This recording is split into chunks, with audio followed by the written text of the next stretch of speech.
Hi, I'm Matthew Fanart, and this is my 312 reflection video. The main mechanic here is your left mouse button and your right mouse button control your left and right fist. So you can see I'm throwing a punch here. You throw different punches depending on which ways you move. So you can see hook, hook, forward, uppercut, uppercut, and you can mix and match those as much as you want. This was inspired by Fight Night, some of my favorite boomer shooters, Cultic, Bolt Gun, and I combine them with my love of fighting games. Intentionality behind each move, analyzing your spacing, tracking health, tracking stun as well. It was the intent behind those moves that I wanted to get across in this prototype. When it came to testing, I didn't test as much as I wanted to, and even though analytics were added, I didn't use the data as much as I would have liked. I still did play tests, Google Forms, Think Aloud protocols, things like that. And I got feedback from them, but I think one of my biggest missteps in addressing the feedback was that I needed to make sweeping changes, not smaller balancing options. I was so blinded by completely addressing the feedback that I added in almost two unneeded features, Z-targeting and this slowdown, when I could have focused a lot more on like health and stun values, understanding how that would flow in an actual game. I feel like I went overboard in addressing them, that I became blinded to the fact that this is a prototype. The main change this went through was that the whole input handling system for the fists, that's the core of the game. You would hold a button to ready a fist, and obviously the direction you choose fires a punch, but I made the punch fire on release. Originally this was a crazy long system in the older input handler with a bool for each attack, and these bulls were doubled because of two fists, and the way it worked was you held ready, and on release a big if-else chain would check what direction and then flip that respective bool to true and then feed that as a trigger in the animator. So I later down the line, when I was programming hurtboxes, learned about animation events, something that you can actually go into the clip and set an event in. So I changed it almost entirely. The input handler got stripped a lot, and it barely does anything now. It just flips ready to true. All the direction checking moved to the animator controller, and I got rid of all those triggers in the animator controller, and I used a move X, move Y float parameter. Picking a punch was actually chosen in the way that the animator flows and transitions. That was the one who made all the decisions, and the input handler now just handles the raw inputs. Getting rid of release, I think, was one of the smartest things. It just made this game flow a lot better. Imagine having to let go after every punch here. Other changes I made, I did edit hitbox sizes. Originally they were really close and tight with the mesh, quite close, but I learned you gotta let the players have some leeway. You gotta cheat for them a little bit and give them an invisible advantage. In terms of my process, I think I planned it well enough. I thought about using my level design as steps in my process. In this corner, it's a punching bag. In this corner, it's 3 dummies that shows you health. This one shows you stun, and this one attacks for you. But I think in terms of my process, I also didn't consider that, this area would teach you weak spots on an enemy, and it would spawn balls flying this way, and you had to punch them like Beat Saber.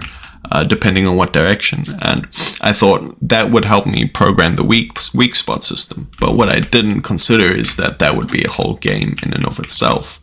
I'd have to program the balls firing, or in this way I'd have to program the walls you dodge, and I didn't really even add in dodges. Part of my process as well is that I really wish I updated my devlog more as I went along. I really just didn't do that. The last month of this project was really just reverse engineering all the code that I've written and all the screenshots that I took. And if I had enough time to take screenshots intermittently, I had enough time to devlog intermittently.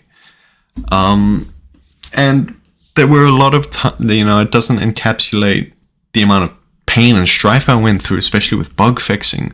There was Z fighting, pushback flung you through walls, hits didn't register, hits registered twice, no animations were firing, and that wasn't shown in my devlog. A lot of my process in this was reactive. I was fighting what came up in front of me, and if I could change anything, I'd try and be more proactive. I would plan it, I would pseudocode a lot more, I'd make a structure and execute on that. But all in all, I do believe this mechanic was a success. Got the inputs working and the animation system working. It demonstrates the concept that I had and developed over time. There are aspects I would change, but I don't think I have a good frame of reference really, because I would just want it to be perfect. During this process, I learned a lot about my skills. I've worked in Unreal a lot, mostly, and I've been transitioning from blueprints to C++ and getting them to work in tandem together, because, it's leaving soon. And I got to the point of understanding the code behind the blueprints. This is actually where the concept of ready actions came from, subscribing a function to run when an event fires. It isn't something you'd naturally guess the syntax for coming from nothing, but from blueprints the idea was very familiar. Just had to learn that the connection is made with a delegate and a lambda instead of a wire. I also learned that I have a lot more transferable skills than I assumed I did before. As I said, working with blueprints in C++, I felt like I had a leg up, and not only that, my mechanical engineering background showed through here. The Z targeting, rigid body kinematics, the camera bob especially, using the knowledge I had of trigonometry, vector algebra, simple harmonic motion, and waveform shaping from my previous level 3 qualification. It felt satisfying. The reason why I dropped it was because everything was on a piece of paper. So I'm really happy to see that knowledge get practically applied. Future work-wise, I feel like I should actually implement a stun combo system, have a window in where a move can come through, and it combos, leaving someone inactionable, adding in weak spots so people are vulnerable. Those were two big parts of my GDD that I just chose to ignore to focus on these inputs and the game feel. It kind of missed the point of each move having an intent. I would want to have separate hitboxes for each move, to really get across this idea of them having strengths and weaknesses. But currently where it stands, I am still really proud of it. And the final question, in the landscape of current video games, I do feel like this is a unique enough boomer shooter to stand on its own two legs. It is like Fight Night, but I think the difference is still separated well enough. Fight Night is a very rigid, stepped, rhythmic game. Mine offers you a lot more freedom in movement. You free move.